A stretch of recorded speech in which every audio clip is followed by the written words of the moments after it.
Story 22, The Train of Golden Journeys. Welcome back, listeners, to another journey of light, wonder, and joy. This story begins, as many happy stories do, with a little bit of magic hiding in plain sight. It starts at a quiet train station on a breezy afternoon, when I bought a ticket without knowing where it would take me. The ticket wasn't ordinary, it shimmered like it was woven from sunlight itself. Instead of a destination, it simply read, Golden Journey. I followed the signs, my heart thumping with a mix of curiosity and excitement. At the farthest platform, where no regular trains stopped, a golden locomotive was waiting. Its windows glowed like honey, its wheels shone like polished brass, and steam curled upward in soft rainbow clouds. The conductor, a cheerful man with a moustache curled at the ends, tipped his hat. "Welcome aboard the train of golden journeys," he said, his voice full of warmth. "Every passenger here isn't traveling to a place, but to a possibility." I stepped inside, and my breath caught. The interior looked nothing like a regular train. Velvet seats in bright colors lined the carriages, chandeliers sparkled overhead, and the air smelled of vanilla and oranges. Children laughed as they pressed their noses to the windows. Elders sipped tea, smiling as though they knew secrets they would one day share. A young couple danced in the aisle as a violinist played a cheerful tune. It felt less like a train and more like a festival on wheels. I settled into a seat near the window. Instead of tracks, the train seemed to glide over beams of golden light. The world outside sparkled and shifted, showing scenes not of cities or forests, but of dreams. In one stretch, the window revealed rolling meadows where giant sunflowers bowed gracefully. In another, we floated past oceans made of glittering sapphires, where dolphins leapt joyfully into the air. Every scene outside felt alive, as if the train itself was painting joy across the horizon. The conductor walked down the aisle, carrying a tray of steaming cups. "Lemon tea of new beginnings," he announced. I accepted one, and the first sip warmed me from head to toe. It reminded me of the first day of school, of meeting old friends again, of starting something exciting and good. "Every drink shows you a sunrise you once loved," the conductor explained with a wink. The passengers nodded knowingly, sipping happily. Next, a kind woman with curly hair offered cookies shaped like stars. Each bite melted in my mouth, filling me with laughter I hadn't felt since childhood. The little boy across from me giggled as his cookie reminded him of playing tag in the summer rain. An older man wiped a tear, smiling as his cookie brought back the day his daughter was born. I looked around and realized, this train didn't just carry passengers. It carried memories, joy, and hope. Suddenly, the train slowed. "First stop, the Forest of Second Chances," the conductor called out. Passengers disembarked eagerly, waving as they vanished among glowing trees. I stayed, curious to see what came next. The boy across from me leaned closer. "This is my second ride," he whispered. "Every journey is different. The train knows where you need to go." The train whistled and moved again. Outside, the scenery shifted into a carnival suspended in the sky. Ferris wheels turned among the clouds, and laughter drifted through the open windows. A man with a tray walked down the aisle, offering balloons that never popped and never floated away. I accepted a red one, and it glowed in my hand like it held a little piece of the sunset. Everyone cheered as a juggler in the next car tossed balls of light, filling the air with sparkles. The conductor returned, his eyes twinkling. "Would you like to see the lounge of tomorrow?" he asked. Of course, I said yes. He guided me to a carriage at the very end of the train. Inside, the windows didn't show the outside world at all. Instead, they showed glimpses of what could be. One window revealed me giving a speech, filled with confidence. Another showed me laughing with new friends I hadn't met yet. Another displayed a journey across mountains I'd only dreamed of visiting. "These aren't promises," the conductor explained gently. "They're possibilities, waiting for you to choose them." I sat for a while, letting the visions wash over me. Some were simple: a sunny morning, a perfect cup of coffee, a heartfelt conversation. Others were grand: traveling the world, writing books, helping thousands of people. Each one filled me with hope. The boy from earlier sat beside me, clutching his balloon. "What do you see?" I asked him. He grinned. "A dog. My dog. I think I'll get one when I go home." The train slowed again. "Second stop, the garden of what matters most," the conductor called. Passengers stepped off into a glowing garden filled with countless paths. Each path shimmered with flowers of different colors, guiding people toward their truest joys. The boy waved to me as he left, balloon bouncing in his hand. See you again someday, he shouted. I smiled, my heart swelling with warmth. I continued my ride, feeling the gentle hum of the train beneath me. Outside, the scenery grew even more magical. We passed mountains carved entirely from music notes, their melodies filling the carriage. We floated across rivers of stardust, where fishermen cast nets and pulled up glowing dreams. At one point, the train passed through a tunnel made of laughter. When we emerged, every passenger was grinning ear to ear, their worries washed away. At last, the conductor announced, "Final stop, where you're ready to be." The words sent a shiver of anticipation through me. I didn't know what it meant, but I trusted the train. The golden light outside grew brighter, wrapping the world in warmth. The passengers gathered their things, balloons, cookies, memories, and hopes, and prepared to step off. I realized then that the train didn't take you where you wanted to go. It took you where you needed to be. When my turn came, the conductor tipped his hat once more. "Your golden journey has just begun," he said kindly. I stepped off the train and found myself standing at my own doorstep. The sky above glowed with the same golden light I had seen on the train. In my pocket was the red balloon, still glowing softly. I looked around and noticed everything differently, the trees greener, the air sweeter, the world brighter. The journey hadn't been about escaping life. It had been about rediscovering how wonderful life already was. Now, dear listeners, whenever I feel uncertain or tired, I hold that balloon close. It reminds me that possibilities are endless, joy is everywhere, and new beginnings can arrive at any station. And maybe, just maybe, one day you'll find a golden ticket too. If you do, step onto that shining train without fear. Because the train of golden journeys always knows exactly where you need to go. Story 23. The Village That Sang at Sunrise. Welcome back, beautiful listeners. Today's story is about a place where mornings were not ordinary, where the sun didn't simply rise, but the whole world seemed to join in a chorus of joy. This story is called The Village That Sang at Sunrise. I first discovered the village by accident. I was traveling with a backpack, wandering through winding paths and lush hillsides. My map had smudges where the rain blurred the ink, and I followed a trail that wasn't marked. It led me to a valley filled with mist and glowing light. And there, nestled between rolling hills, was the happiest village I had ever seen. The houses had roofs painted in bright colors, turquoise, sunflower yellow, cherry red. Gardens burst with flowers that swayed as though they were dancing.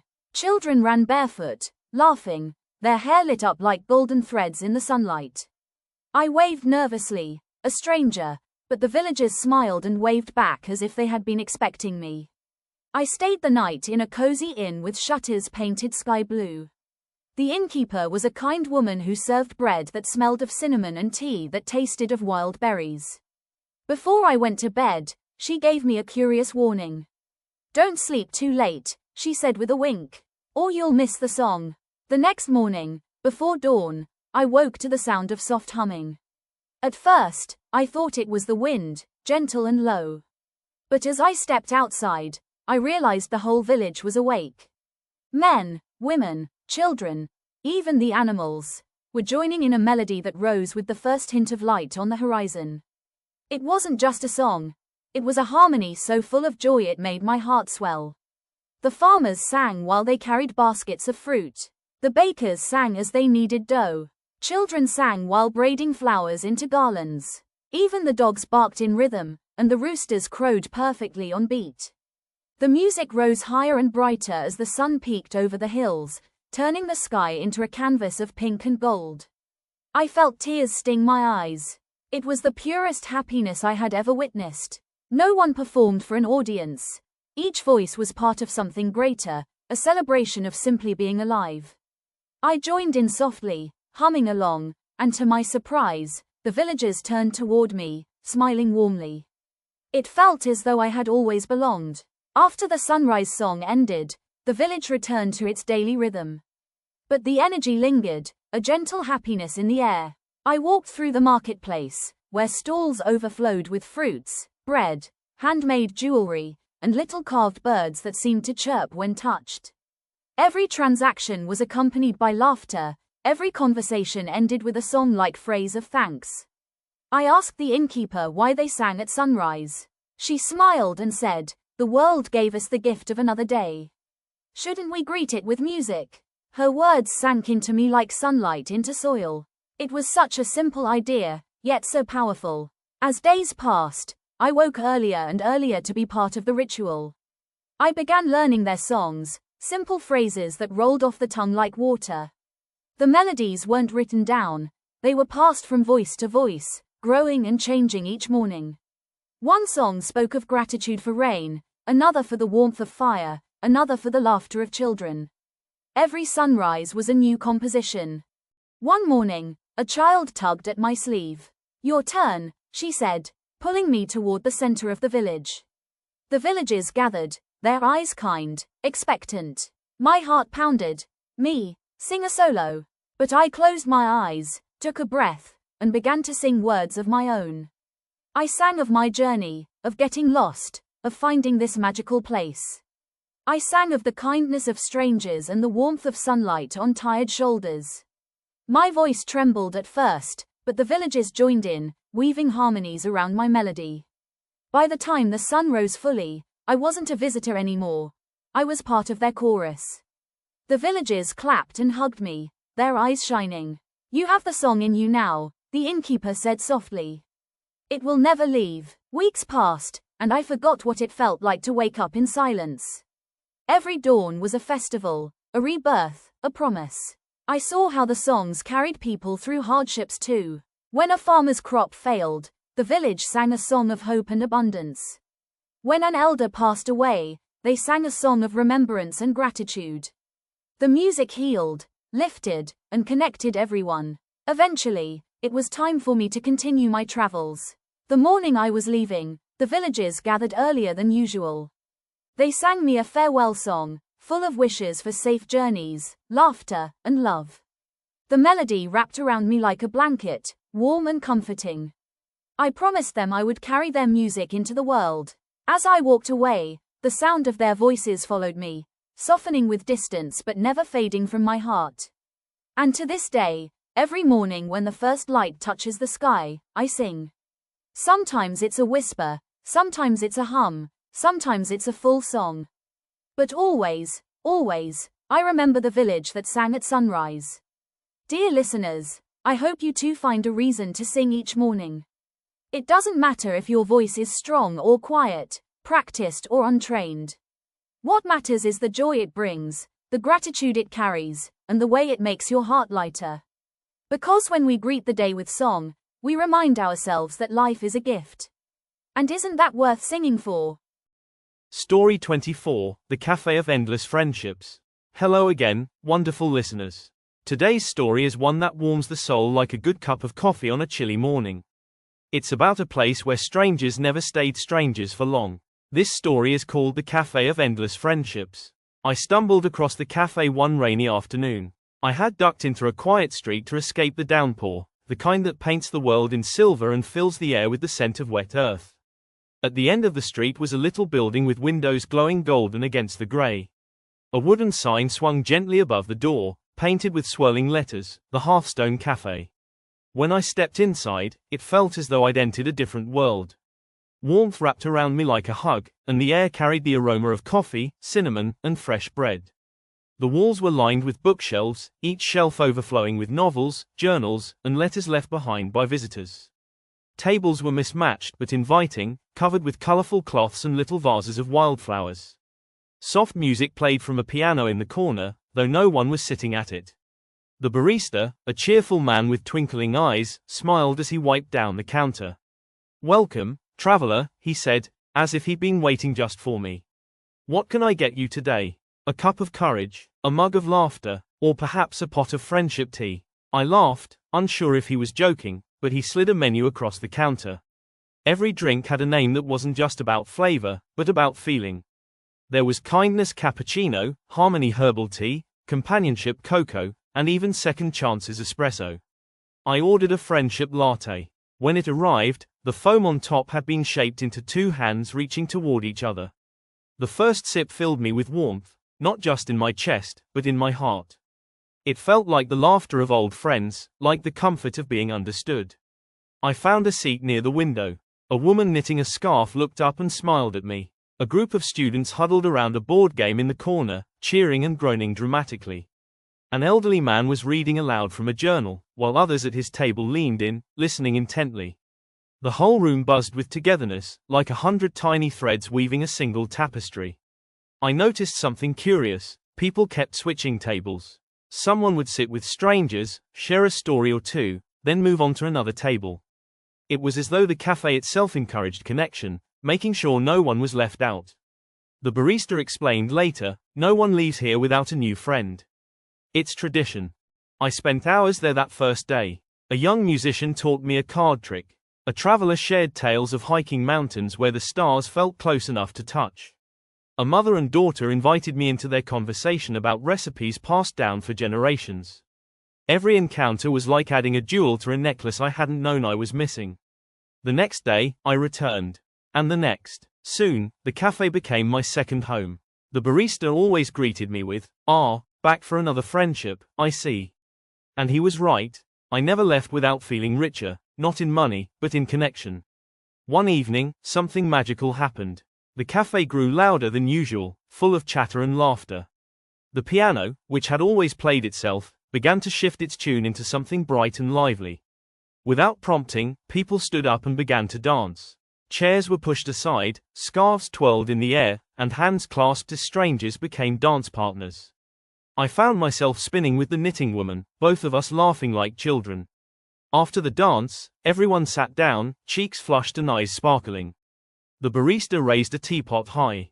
To friendship, he toasted. And every cup in the cafe, coffee, tea, cocoa, lifted in unison. To friendship, the room echoed, voices mingling in warmth. I learned the cafe wasn't ordinary at all. No one could quite remember when it had been built. Some said it appeared only on rainy days when the world most needed warmth. Others believed it had always existed, tucked away in quiet corners, waiting for lonely hearts to find it. Whatever the truth, it didn't matter. The magic was in what it created: bonds, laughter, and hope.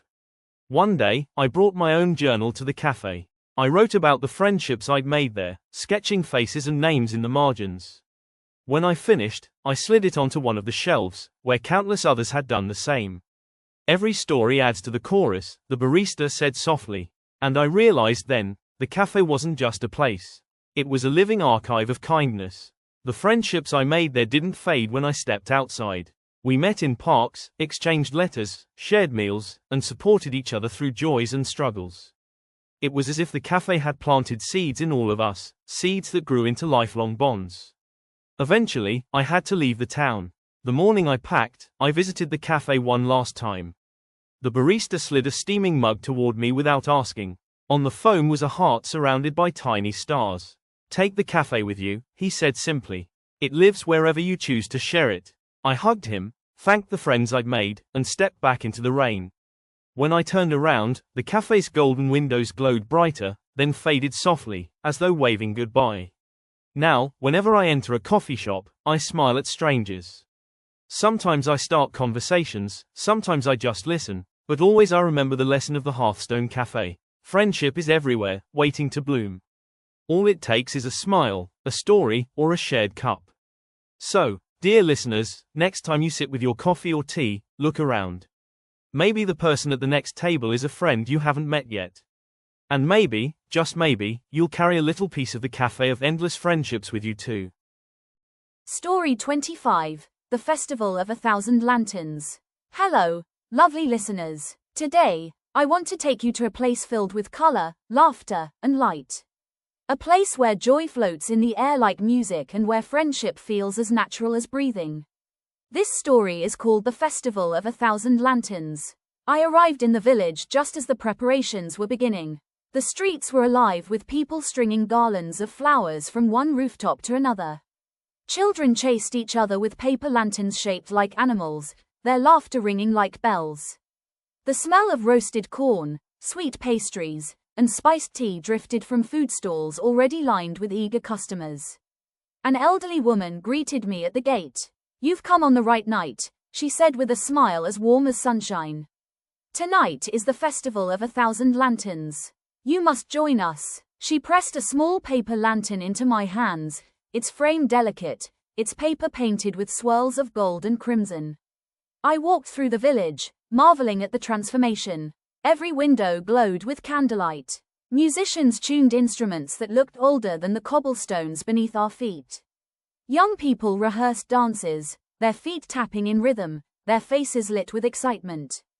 And at the center of the square stood a tall tower covered in unlit lanterns, waiting for nightfall. As the sun dipped below the horizon, the festival began. Drums echoed like heartbeats, filling the air with energy. Fiddles and flutes joined in, their melodies weaving together in a song that made even the shyest feet tap. Dancers twirled in bright costumes, ribbons trailing like comets in the air. Children ran through the crowd carrying tiny lanterns shaped like butterflies, stars, and moons. I was swept along in the celebration. A group of villagers pulled me into a circle dance, spinning and laughing until I lost my breath. Vendors offered me tastes of foods I'd never seen before, crispy dumplings filled with sweet beans, honey cakes that melted on my tongue, steaming cups of ginger tea that warmed me from head to toe. Everywhere I turned, there was kindness, smiles, and the feeling of being welcomed. Then came the lantern ceremony. The music softened, and the villagers gathered in the square, each person holding their lantern high. The elder of the village, a woman with silver hair braided down her back, stepped onto the platform. Tonight, she announced, we light not only lanterns but also our hopes, dreams, and gratitude. One by one, villagers whispered wishes into their lanterns. Some wished for good harvests. Some wished for love. Some simply whispered thank you for the year gone by. When my turn came, I held my lantern close and thought of the journey that had brought me here. I wished for courage, kindness, and joy to follow me wherever I went. The elder raised her lantern, and the crowd followed. Flames flickered to life, glowing soft and golden inside each paper frame. A hush fell over the square as 1,000 tiny suns lit up the night. On her signal, everyone released their lanterns at once. The sight stole my breath away. The sky filled with glowing colors, reds, yellows, blues, greens, floating upward like a river of light. They drifted higher and higher, carrying the hopes of the village into the heavens. Children squealed with delight, couples held hands tighter, and even the elders wiped tears from their eyes. I stood among them, my lantern rising with the others, feeling as though my heart was rising too. Then the music returned, joyful and wild. People danced in the square under the glowing canopy above. Some danced in pairs, others in groups, and some simply spun in circles with arms outstretched. I danced too, laughing with strangers who suddenly felt like old friends. The lanterns above seemed to dance along, swaying gently in the night breeze. I sat by the river as lanterns floated past, their reflections shimmering like stars. A child beside me whispered, "Do the lanterns reach the sky?" I smiled. Maybe the stars are lanterns from long ago. Her eyes lit up. Then tonight we made new stars. As the village quieted, the elder touched my shoulder. "Remember," she said, "lanterns never vanish. They shine wherever you carry your light." I left feeling brighter, carrying the gift of shared joy. Now, whenever I see a lantern, I remember that night. A night of laughter, hope, and friendships born in the glow of 1,000 lights.